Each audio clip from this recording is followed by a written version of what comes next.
Hey everyone, welcome back. Here we are. I would typically say new day, new lure, but today's something a little bit different.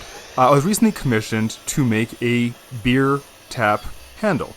I figured, you know what? Maybe I'll post this, see if it lands. Not quite sure. I know this is like a lure painting channel, but they did want it like a fish, so I figured, let's try it out. So I'm starting with two pieces of maple. It's a harder wood, but that's what I want. I think that's what the customer's going to be happier with at the end. Glue them together.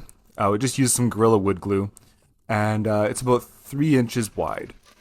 Cut down to size. I needed about 12 inches in length. Next, I tapped a 5/8 inch hole for the threaded insert.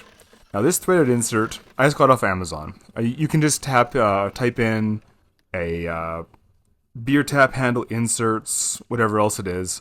This is a 3/8-16 thread.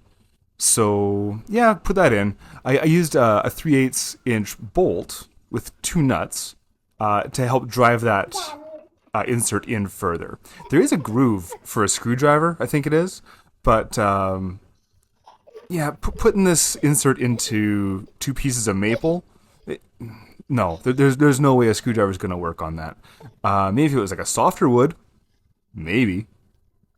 But anyways, the bolts, impact, I put some epoxy around the edge just to kind of seal things in, and I'm quite happy with how it turned out. Next, over to the bandsaw, cut out the rough shape. When I started this hobby many years ago, I actually started off carving, cutting out lips, everything else. Everything was all from scratch. I know this channel up until now has been me just kind of painting lures that I've purchased, but yeah, like really cut my teeth on actually carving it right from scratch. I was really sick of losing lures, and having to go to the store to buy them all the time. If they run out of the color, whatever it was, I don't know. I'm a little bit OCD that way, so I just figured start making my own and. Yeah. The channel, however, is just me painting them for a couple of reasons. One, it's faster. A lot of times people just want something that's more professional looking, more uniform, so that when they want to replace it, they can easily. And then second of all, when I'm making videos, videos take a long time. I can crank out a video of me just painting a lure a lot quicker than me sitting down, carving one, whatever else it is. That being said, I do want your opinion. Should I make, from scratch, more lures on this channel? Let me know down below in the comments. I'm curious to hear your opinion. And be honest, if you like just the painting, by all means, put that down there. If you want to see some other, variety, I want to hear that too. So here we are, just marking off the gill. There was a lot of shaping involved. Okay, 1.5 inch wide maple by 3 inches takes a long time to carve down. I eventually did it because I was apprehensive on this actually being a video. I didn't include a lot of the carving process. So if you want to see more of that, like I said, comment down below. A big focus for me is making sure that the eyes match up on both sides. So with a drill press, I just drill through where I've marked the eye on one side. Use a big enough bit so there's no wander, no walking, and it stays true going all the way through. And then when you cut out your template, simply just stick a nail through the center of the eye, put it in the hole, and do that on both sides. You can't go wrong. You kind of just match everything up and off you go. Yeah, so onto the sealing step. I did omit a lot of the carving process, again, just because it was taking a lot of time. I had a lot of projects on the go. I was just tripping over other cameras and everything else. But if you want to see more of it, let me know, and I'll figure out a way of getting these videos done. So yeah, just some Minwax. I like the sealers. They soak into the wood better. Any kind of imperfections I have with my sanding or everything else, it does cover it up quite nicely. just put a healthy coat on my lure turner, and I had to modify the lure turner a little bit. And actually, this thing was so heavy that the motor that I used, just like a regular rotisserie motor, I'm sure you've seen versions of this all over the internet, broke. So yeah, I get to repair that now. It's sealed. I sanded down some of the high spots just to, the drips when the rotisserie motor did break. It kind of left a few drips, so I sanded those down, got it all nice and smooth. And now onto the painting part. So base coat, titanium white, all over the place. With some mesh, I'm just going to do the darker details on the back. So this is a beer tap handle for a fishing derby. The Winnipeg Firefighters do a fishing derby every year, and they were able to get a custom brew and everything else. So this is going to be actually for the company that made the beer, Namesake Brewery. So we're going to include their logo at some point. And all I'm doing is just using a shading gray through this mesh, and I'm getting my base texture down. I opted to go for a realistic look on this one, and shading grays, it can be a tricky color. So start off just going light. As you're spraying it through whatever stencil or medium that you want, trust that there's paint coming out of the brush, because if you spray until you see it, it's way too dark. All right, so just go lightly. Know that you put some paint down. You can always peek, especially using these ribbons, because it's so irregular. Just simply putting the ribbon back over top and spraying again, no one's gonna know except for you. I should also note that I use this technique of spraying the base textures first when I'm using transparent colors over top. I find it's a very easy way to blend and to build up. One thing I think I've tried to hit home on this channel is don't just start with the texture you want right off the bat. Always try to build up to it. Just gives it a little more depth, a little more realism, if we can call it that. So I'm just laying down the back bars, and we'll transfer those down to the sides. And we're gonna get the sides down. So because this is a wider, this is definitely the biggest, I'll call it a lure. Well, the biggest lure I've ever had to paint. It's just over 12 inches. And obviously my ribbon wasn't big enough. Another reason why I chose to go kind of the more natural look, because you can always move these stencils around and it just makes it look better.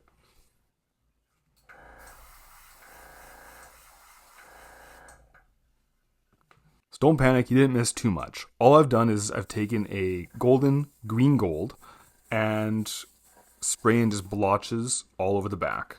Starting on the back, working it down. Now green gold isn't technically a transparent color, but I find most metallics, like the golds and stuff, you do get to see a base black more predominantly than you would the white.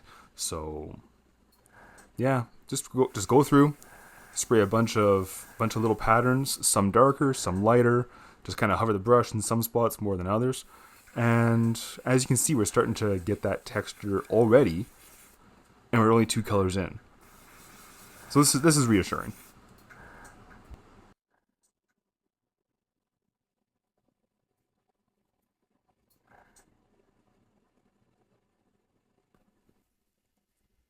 You know what, maybe now is a good time to kind of explain where I have been for the past couple of months. Oh my gosh, it's been a couple of months. I am so sorry, you guys. Okay, couple of months. I've been busy. We all have, right? With the regular job, I've been blessed with a lot of orders to fill as far as the lures go, which has been amazing. Custom work like this, which is really fun, really gets the brain going. But I've also been working on a website, havenlures.com. There, I'll have some t-shirts, some hoodies, some hats that I've designed. I've put that up there, and I also have the lure blanks that I use in the videos. Some you've seen, some you have yet to see, but they're on there. So if you don't mind, if you have a moment, head over to havenlures.com. If anything appeals to you, feel free to add to the cart. If not, I appreciate you just looking. Back to the lure, the handle. We're going over the sides with a golden transparent yellow. Just kind of getting more of the colors in, making a transition between the belly and the sides. Yeah, just spraying it kind of just loosey-goosey all over. Don't think too much about where it's going. All right, you know what has to go on the side. Just kind of spray it. Some spots darker than others. Next, we have a transparent. This is a brown iron oxide, and I'm just going over the edges of the gills of the gill plate right now. So edge of the gill plate. I'll go down the back a little bit, I think, as well. But I'm just kind of getting that little bit of darker tone in places that are going to have shadow. Yeah, so this is the result of many very, very light dustings across the back and the sides and everything else. And you can really see it starting to take shape already. So pretty happy with that. If I'm sounding a bit echoey, on top of everything else, I'm trying to work on a new little workshop space here as well. Need to get some better angles for you guys. I feel like I've been using this green board for ever. You flip it over once, flip it over twice, and yeah, I think it's had its day. So yeah, I'm working on a new space. Got the drywall up right now, and in the process of sanding, and yeah, there's always a project, which is pretty awesome. And now we're just putting some more texture down the back. This is still the same. This is sepia. Sorry. Yeah, getting some sepia, and just like the shading gray, you really got to respect the sepia on this. If you're going to spray until you see it, it's already too late. It is a color that enhances everything, but it will also dominate everything if you go too heavy. So definitely go lighter to begin with, and you can always build up from there, especially when you're doing these natural patterns. And yeah, just little bursts just to kind of get that irregularity in the areas that would have more of a shadow.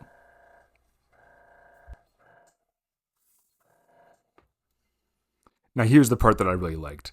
It was a jacquard metallic gold, and I'm spraying it through I want to say mottled stencil. And on the cheek, you can see when I turn it in the light there, it just really looks good. It looks very Walleye-like. Stencil down the side, same thing. So you don't really see that gold directly, but as soon as you turn it in the light, which, I mean, it's a handle, it's going to be going up and down, getting hit in all sorts of different light the entire day. It really is going to stand out. It's really going to pop. And you can see the mesh isn't perfect, right? Again, because it was a substantially sized lure, and I didn't really have anything that covered the entire circumference of it. Simply just hold it tight as you spray closer to your fingers. Readjust and try not to, just kind of keep pressure, keep it tight, and there it is. Look at that. Really happy with how that turned out. This step isn't really interesting, but I did include it just to show that, one, yes, I do get overspray. Yes, there's mistakes that happen, but it's just kind of part of the game. When you're spraying all over the place, use some white, cover it back up, and move on to the next step. And that next step is going to be an FW ink, or FW Inks Shimmering Green. This was a neat color. I gotta admit, I don't use a lot of inks, but after this, I'm definitely going to. It's like a green, pinkish, pearlescent, super light, but I really wish it showed up better on camera. Just the color shift that it goes through as you turn it through the light. was so cool. And it's a color that you're going to see on a lot of fish. So if you can find it, I would highly recommend you pick it up. Shimmering green FW ink. And that's me showing it off. But yeah, it was cool. Trust me. I don't know. Next is going to be the fins. So I opted to not carve the fins. And the reason for that is because I wanted to kind of keep things nice and sleek. I did kind of carve a bit of a nub, I guess, for lack of a better word. If you're a, I don't know, fish biologist and you just cringe at me saying the word nub, please correct me. Just basically where like the muscle part would connect to the rays of the fin, and basically just spray the fin on afterwards. Keep it nice and close to the body, nice low profile, and I mean, just despite my best effort, it's really hard to get a good looking fin when you carve it. It's always going to look like a carved fin, in my opinion. Sometimes it's the look you want. In this case, it wasn't. So tape out your fin. I believe that was a red iron oxide that I used. Let it dry. Let all these colors dry, especially if you're putting tape on. Let it dry. Add some heat to it. I find that heating it with a hairdryer or whatever else it is. Heat it first. Let it cool down, and then apply your tape. And that's me just stressing about not ruining the paint up to this point.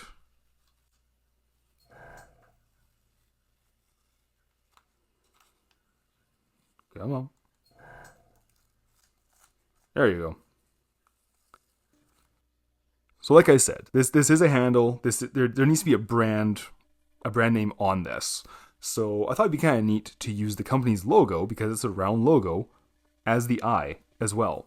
So they're fortunate to send me a digital version of their logo, cut it out, used some UV resin, and I basically just used some a glue stick, a little bit of glue on top of a screw, and just apply the amount of drops that I think is appropriate to get a nice little dome on top without it spilling over. Put the UV light on it, and let it cure. Here's a big decision moment for me. I was really torn between a transfer paper or just painting it on there. Because this is for a company, because we want them to be easily recognizable, I opted for the transfer paper. And as you can see, it's called Derby Beer. Nice and straightforward. And basically, yeah, you just print it out. I get to seal it with, so I use some KBS. Just seal it with some KBS. Let it soak in some room temperature water for a bit. And yeah, you kind of just push it around, get it into the position.